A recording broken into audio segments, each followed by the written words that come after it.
Talo fatu Samoa nei Taeao fou le lofa maleanga leo le tua o tātou mo fo le nei aso e whaopopo i aso telo le soifua ma le ola.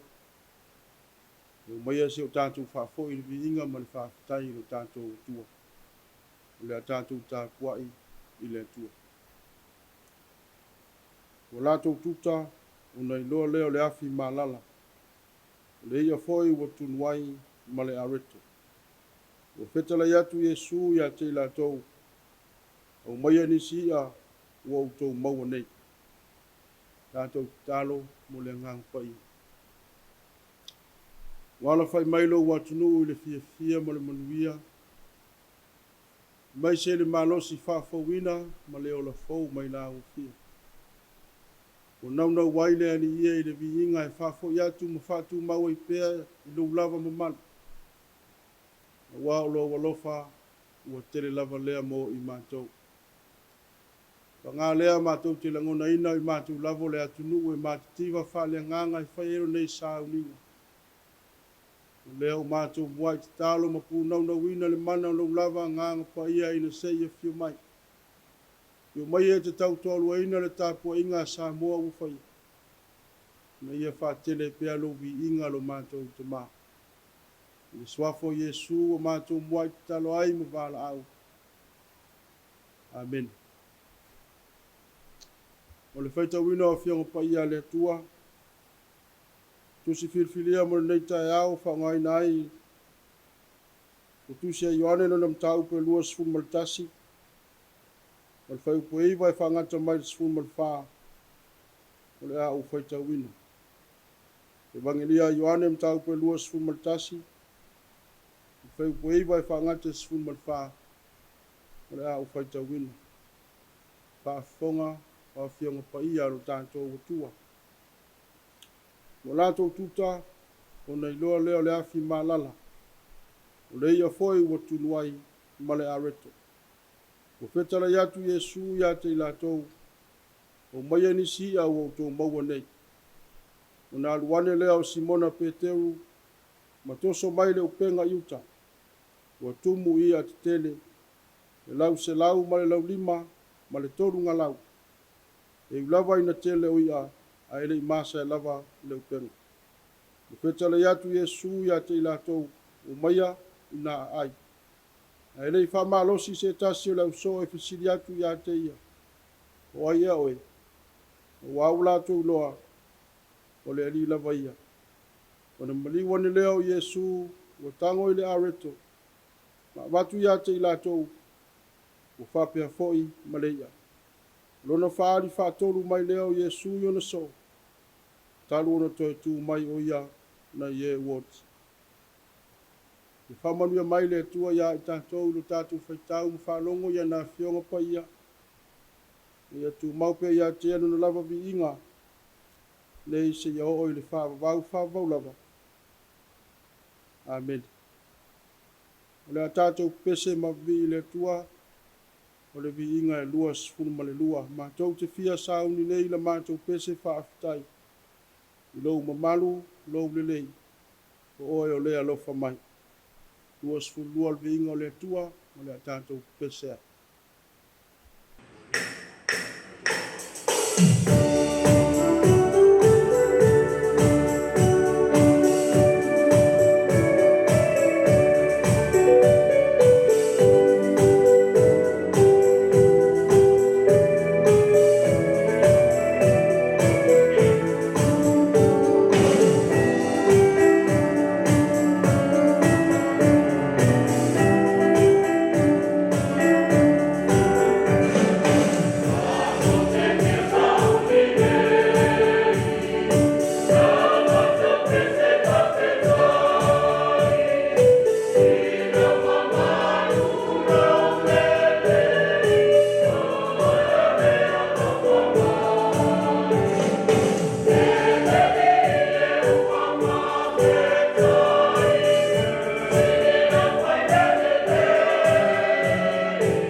whaunga whaleanganga e whaia swafa malu le tua te maa le alo ma le ngang whaia. Amen. O maia nisi ia o autou maua nei. Haungai nai se vaenga o le whau koe sifulu. O le tusi sa whaitau ina, Ioane nunam tau koe lua sifulu maltasi.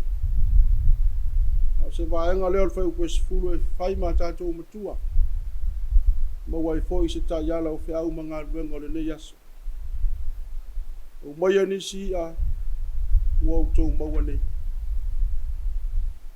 O leo tua ma whaunga whalea nganga mo nei aso Samoa e tā iala i fōi whiau mga luenga e whaupuina whapea. Ia mana tua le Tapuaiga. Oa nei ngalo le Tapuaiga. Upo e masania i le atunu e le sili le tai i le Tapuai. E whai foio i lātou o lo ngā Lulu e. A le whita i tunga foio i lātou o lo Tapuai e whai vaia. Ina nei me ane ua tupu se whalavelami. O le tatalo tātou te wha ingoa o le tatalo le leoa. Ina ia toa inu le lei te au mga luenga o le aso ma le aso. O le tala sa tātou whaitau ina nei o se vaenga o le tala. I le whaiva o le awali ia le au soo. Le peo na whamtala ina tusi leo Ioane. E mai le tala ua alu le po atoa le ai se ia e tasi lava o le whaiva. A le tangata le tau mai i o le tangata e tau o le tau tai o le vai leo kaleia. Le leo peteo. A le whao punga lo au mai tu spaia. A o le leie le eise i e tasi na mau. A u whate ia le awali ina ua wala watu Yesu. Ia se ia o lo tau whai. Mai le tala le ai. Tala iatu le li ai nā lafo ia le upenga i le tūtau mtaka. Tala o tātou masani ai whai mai le tala. Ua matu ai longa o na tele o ia, le tau mafa o ia, le upuna le whamtala mai i. Ua le ma whai i la tō ia o na toso ai. Le tau pala au le isi au so o mai se tātou toso ia i. A le whate ia la le e fo iatu le whai vale. O lo iai le afi malala o lo tunu ai le. O le tali uta o lo whaatali mai ai Yesu. Le ala ua toso atu le upenga le o ia e wala au mai. Au mai anisi ia o autou maua nei. Le wala au le tali uta. E ilo ai. E le moe noa le Tapuaiga. E uia ua tātou loa o ia lea o Yesu. O le atua le utino tangata. E le fesiring iana na Tapuaiga. Pe iai se taimi. E ngalo ai tātou. Le mea mautinoa. E le moe noa le Tapuaiga. E fo iatu le auso ia le auso o e sa ngā lulue e le leva o le po. Mautinoa ua ngā lala i le fia ai ma le fia ini. A o se mea i nā matango fia tele le ae ato le whaiva. O lo iai le taliuta o whaatali talima. O le fia au e fia mo mole le nei aso. O wane ngalo Samoa. E iai la tau o lo Tapuaiga o whaiva mauti. A wasili ai le nei. O lo iai le tua whaatasi mau. O le ale la vasinga o le vala awina. Ia o ma le mauti noa. E iai le Tapuaiga. E le ngata o ainga o le mea moni lea. Oe ma tutua tātou te wha upo i la tau o lo te talo le oa e po le whala maula mbula. Wai tātou le au malolosi. A le mea mauti noa lea i le tangata kerisiano. O lo nā tua o lo tautolu eina o na whaiva mona tita. Au se mea mana ia tele la wali ia wala o mai o Yesu. Ai tau sa e atu le upenga hui. Wani e ngalo, pa ngalo ia te oe le Tapuaiga. Fai se au ngā se manu o iai le Tapuaiga e whaatalitali mai au whaiva mau tiuta.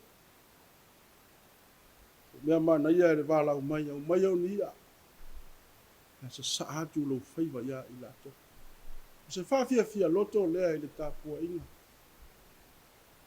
Wai mautinoa. wa e manuia faiva matiu te le aso. Nei aso a moae fa pena se langona ma se tua lalo le tala le lei aua nei ngalo le atua. O le a lava le faiva mauti noa o lo iai le taliuta e tali mai. Ale Tapuaiga la ma le taliuta le atua ele na o se nofo. Ele o se taliuta e nofo ma taha oto tulou. Ale fa mtala mai ele mo noa e tapena ma sauni uni pe o le ala taimi e te fo i atua i lo ngā lala. Lau ngā luenga ualu le aso i lo le lava ma lo tautinga.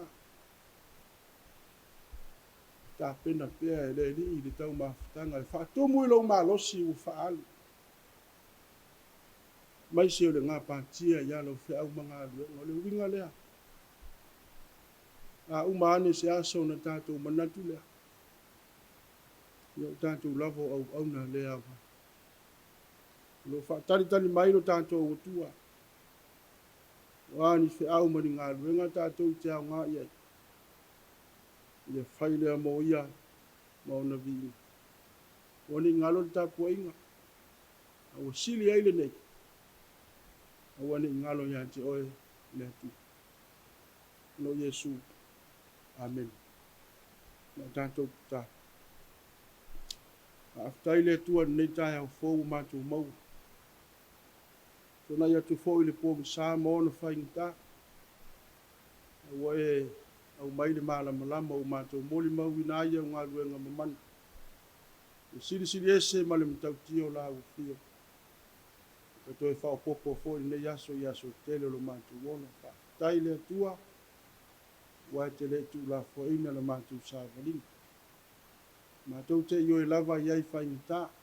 E fōi la tau o lo mau e whanoa noanga o le ni taia. O malava ne fetalai ma o mai mātou te pole ia mea. Wa te le tu la foi te fa mafana pea ia i mātou. Whaftai le tua no lo te mau ainga i so seale le mātou sāwalinga. Te wa mata le ne tu sa.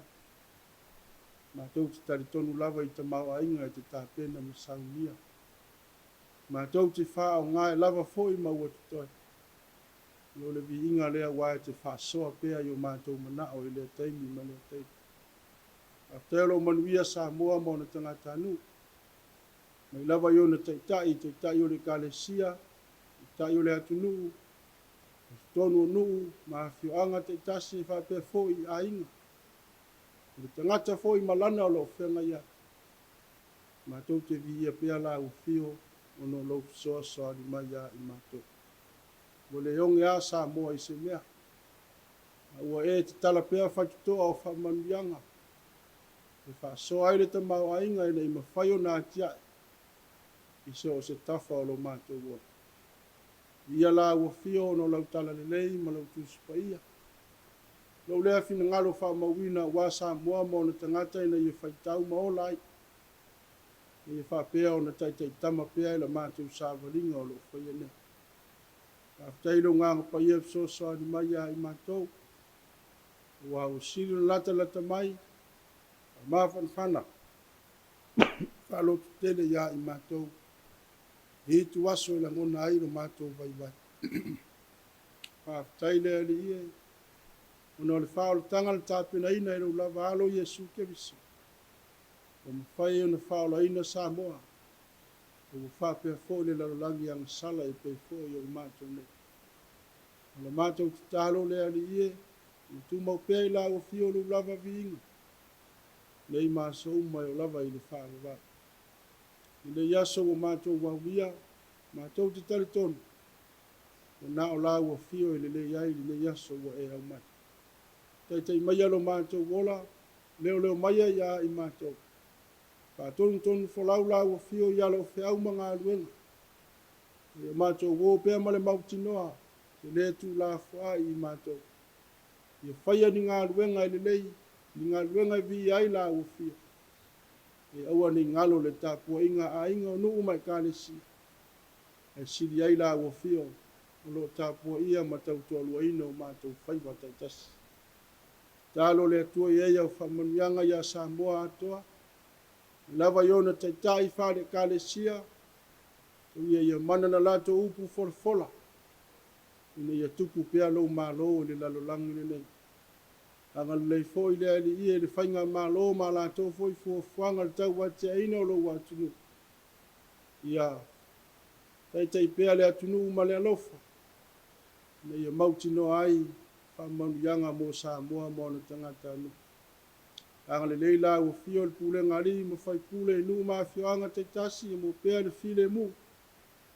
Mato iai le mato savalinga tau amata foi le te sanga anga le mai a inga taitasi.